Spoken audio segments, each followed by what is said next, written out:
Olá! Bom dia, boa tarde, boa noite. Muito agradecida em um desses períodos do dia poder estar junto com vocês. Mais o capítulo, Capítulo 2 do O que é o Espiritismo. Sobre o canal, no canal Onda Espírita, aonde eu convido a todos e a todas a conhecer. Quem não conhece, venha conhecer que vale a pena, tem muita coisa. E quem já conhece, temos novidades. Não deixando de colocar que todas as atividades do canal, elas estão ligadas à doutrina espírita, que é o nosso objetivo, levar a vocês o conhecimento, independente de religião, de seitas, mas levar o conhecimento. Falamos um pouquinho sobre a introdução do livro, o que é o Espiritismo. E hoje nós vamos dar continuidade. Bom, falar do que é o Espiritismo e não falar de Kardec é falar do efeito, não colocando a causa. É esse o nosso objetivo. Antes de nós entrarmos diretamente no livro, que também é perguntas e respostas, nós vamos buscar um pouco falar sobre ele, sobre a sua biografia.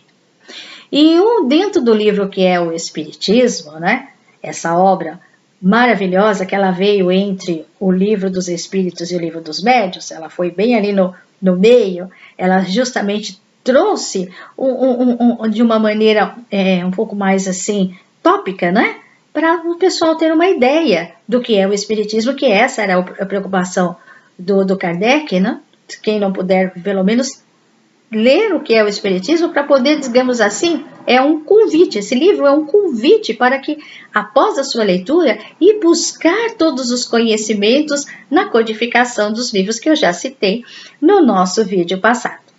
E uma das frases desse livro, que a gente vai destacar agora, que é maravilhosa, é a frase que é a essência, como diz o nosso querido e amado Divaldo. Fora da caridade não há salvação.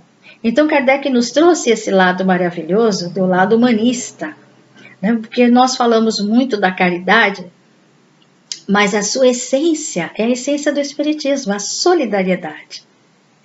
É que nós somos capazes disso, de ter a caridade não só material. Nós recebemos doações, lógico que as pessoas que necessitam, muitas vezes da parte alimentar, quando você está alimentado, até a oração, ela fica mais fervorosa, porque é muito difícil, você fala em orar, mas a pessoa precisa ter alimentação. E essa fase do Espiritismo não é só você ir lá estudar, não é só isso. Nós temos a parte social que é de suma importância. E também a caridade moral, de ajudar e de amparar as pessoas. Porque Jesus amparava todos e falava, não faças mais, não repita mais o que você está fazendo. Porque o que nós fazemos, causa e efeito, o retorno é para nós. Então a caridade não é só a material, mas a caridade da nossa conduta, de amparar e ajudar aqueles que necessitam.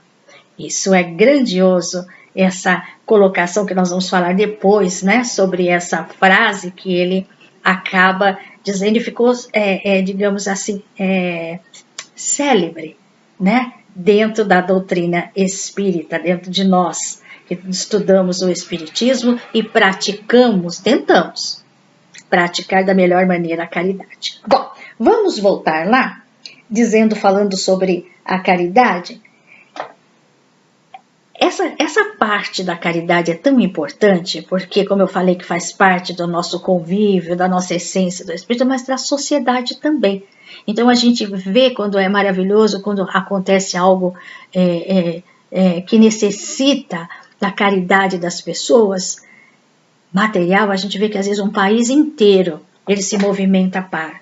Mas nós deveríamos nos movimentar todo dia, porque a caridade moral é a que mais nós necessitamos. Fica a dica. Bom, nós vamos então falar hoje. Antes de falar disso, eu queria dizer para vocês que no outro vídeo eu falei da importância da esposa de Kardec. Ela chamava-se Amélie Gabrielle Boudet. E eu vou dizer assim que ela, eu preciso destacar, porque o último livro que eles colocaram foi o livro obras póstumas. Gente, naquela época, a mulher, ela não podia aparecer. Ela fez toda essa parte no anonimato e nem assinou para que tivesse aquele livro para dar a finalização de tudo da obra do grande Kardec. Maravilha, né? Então, como fala, ao lado de um grande homem tem uma grande mulher e ao lado de uma grande mulher tem um grande homem. Maravilha, né, gente? Bom, então vamos agora falar sobre Kardec, vamos falar quem é esse homem que trouxe, né? Como eu disse, falamos do efeito e a causa, que é ele, né? Causou todo esse rebuliço, vamos dizer assim, um rebu danado, bem na época do Iluminismo, que vem a razão, chegou Kardec ali, como ele chegou ali, como é que foi essa coisa toda, nós vamos falar sobre tudo isso. Mas antes, vamos atrás da biografia dele. Tem um rapaz, na época, que ele usa uma moda visual dos homens ainda hoje, chamado, acho que eu vou pronunciar certo, aqui ele está, aqui de um lado Kardec e desse lado ele, Henri Saucy, ou Henri Saucy, ou Henri Saucy, francês, comerciante não, representante comercial. Desde os seus 16 anos, ele já tinha a mediunidade aflorada, ele ouvia ruídos, ele sentia algumas coisas e ele foi um simpatizante da doutrina. Na época que Kardec lançou o Livro dos Espíritos, ele começou a estudar e nesse estudo todo que ele fez, ele acabou sendo um dos fundadores da Sociedade Espírita de Paris e foi se aprofundando. Quando Kardec faleceu em 1869, ele já tinha um conhecimento grandioso, ele decidiu fazer a biografia de Kardec. Mas como queria fazer a biografia de Kardec? Desse homem, né? Mas ele queria, um objetivo dele era buscar um pouco a essência dele, não é? Mais um pouco íntimo. Aí ele começou buscando o depoimento das pessoas. Nas ruas, nas cidades, dos amigos, dos opositores, dos que eram a favor, dos simpatizantes, não simpatizantes. E ele foi pegando os depoimentos, perguntas e respostas, mas ele não conseguiu buscar aquilo que ele queria, buscar aquela essência. Aí, ele teve uma ideia maravilhosa. Ele foi buscar nas revistas espíritas. A revista espírita, ela era semanal.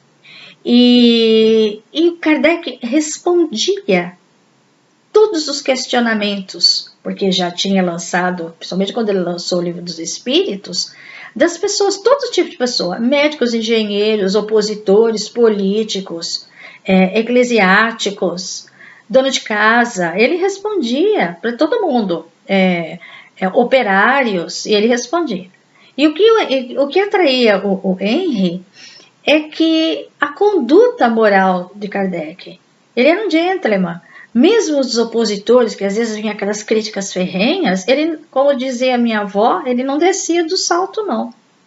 Ele continuava lá, educadamente, porque ele era uma pessoa que vinha de uma grande educação, respondia assertivamente, sem ofender. Isso era uma admiração que Henri tinha de ele. Falava, eu preciso conhecer um pouco mais sobre ele, eu preciso passar um pouco mais sobre ele. O que eu vou fazer? Bom, aí, quando ele teve essa ideia, ele foi nas revistas espíritas. Aí você vai falar, Cleide, agora é fácil, ele vai pegar lá as perguntas e respostas, ele vai descobrir. Mas, gente, as revistas espíritas ele começou a estudar a revista espírita desde 1858 até 1869. Ele estudou tudo. Ele foi atrás, porque ele disse que ele queria trazer ao conhecimento do público esse homem. O que ele era? Será que ele era uma pessoa que estava muito distante da gente? E ele começou a perceber que Allan Kardec era uma pessoa comum, era um homem comum. Então, algumas pessoas traziam assim uma imagem dele, porque aquela foto dele sisudo, sério, porque era da época. Não que ele era assim, desse jeito. Era a época que você, quando minha avó também falava retrato, os retratos dos meus avós é tudo sério, não tem gente sorrindo. Então fazia parte da sociedade, fazia parte da época, mas não que ele era um homem incapaz assim de você estar conversando, não, ele era um aristocrata, isso sim, mas ele era um professor, e ele ganhava como professor, e não era, quer dizer, não mudou muito, que hoje ainda nós continuamos na luta aí dos salários dos professores, ele sobrevivia. Ele tinha o seu dinheiro para sobreviver, mas não que ele era uma pessoa, ele teve os seus grandes desafios, que nós vamos contar depois, perdas. Nossa, ele passou por muitas dificuldades. Mas ele era um homem comum, inclusive alguns companheiros deles que pegava ele conversando com a Gabriela, uma excelente companheira, dando risada, brincando, colhendo frutos. Uma pessoa comum. E isso ele ficou admirado de que com toda a cultura que ele tinha, ele não era uma pessoa só ligada à aristocracia parisiense, não. Ele conversava com tudo e com todos, no mesmo respeito, da mesma cordialidade e da mesma maneira. E isso atraiu muito para buscar essa biografia para o conhecimento dele. E aqui ele coloca algo assim, que essa seriedade é interessante, porque muitas pessoas acham que para você, digamos assim, ter responsabilidade, ter a conduta, você precisa ser sério. Até os próprios espíritas tinham, algumas vezes, podem pensar dessa maneira, mas não, você não precisa ser sisudo, né? Não existe essa palavra, sisudo. Não! Você pode ter humor, você pode falar, você pode sorrir, mas o que vai revelar você é a sua conduta moral, a sua responsabilidade diante da vida, diante daquilo que você propõe a fazer. Isso sim, não é? Não a maneira de você ser sorrindo. Lógico que tudo tem que ter um equilíbrio, mas você não precisa ser tão sisudo assim. E aqui é interessante ver que para nós, principalmente nós espíritas, que acreditamos na reencarnação, não há motivo de sermos tão sisudos, de achar que a vida é algo assim, sofrimento. Não! A vida é bela, porque a vida continua. Nós estamos aqui de passagem, nós temos a reencarnação e nós precisamos estar cientes disso. Isso é uma maravilha. Então, eu até coloquei essa frase que eu achei engraçada. Achei engraçada não, eu achei ótima. Olha só, o sorriso traz a luz, a simpatia aquece o coração e a boa vontade transforma. Não é? A boa vontade e a boa educação transforma. Isso é maravilhoso. Isso são frases que vêm trazer esse estímulo de amar a vida, de ver graça nas coisas que a natureza nos oferece. E o Espiritismo, ele traz isso, porque a vida continua.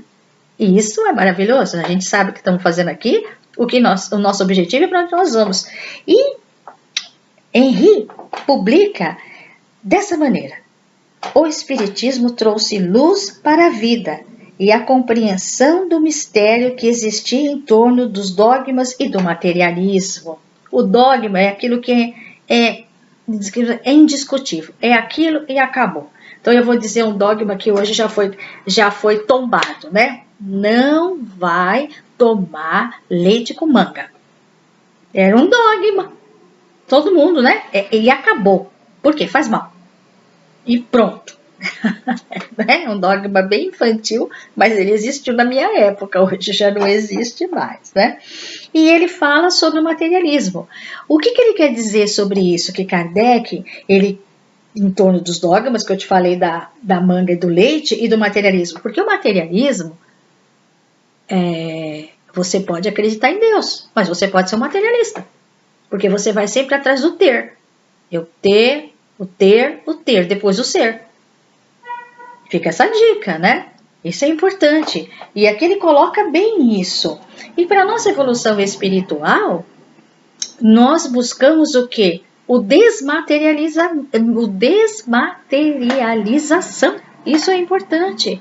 Porque dentro da doutrina nós temos a reencarnação. Nós temos a nossa família.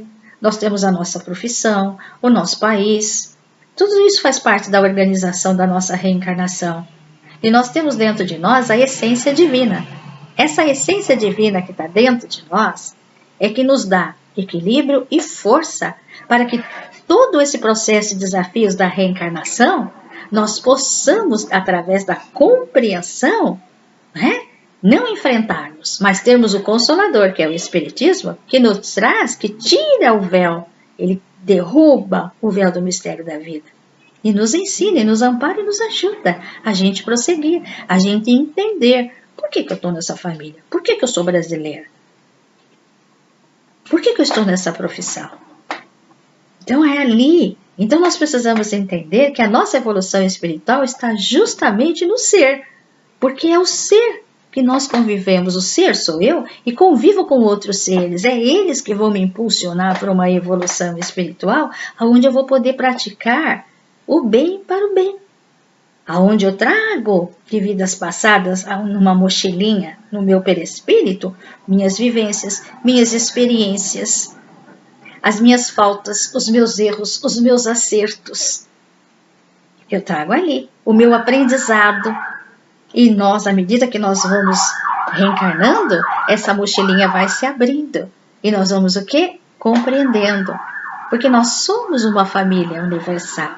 E essa essência divina que está dentro de nós desperta para que nós possamos entender melhor aquilo que eu falei anteriormente. O que somos, o que nós estamos fazendo aqui e para onde nós vamos. Então, quando ele fala da quebra do dogma e do materialismo, é justamente para nós fazermos essa reflexão, porque essa reflexão ela vai direto ao quê? A nossa conduta moral.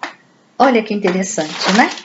E para nós, né, finalizarmos, eu vou agradecer a presença de vocês e que no próximo vídeo, que é o vídeo de número 3, nós vamos então conhecer um pouquinho mais sobre o resultado do trabalho que o Sr. Henry fez em busca da biografia de Kardec. Quem é esse cara? Como é que ele conseguiu fazer o que ele fez? De que maneira? Até lá. Muito obrigada pela atenção de vocês. Um beijo no coração e até o próximo encontro.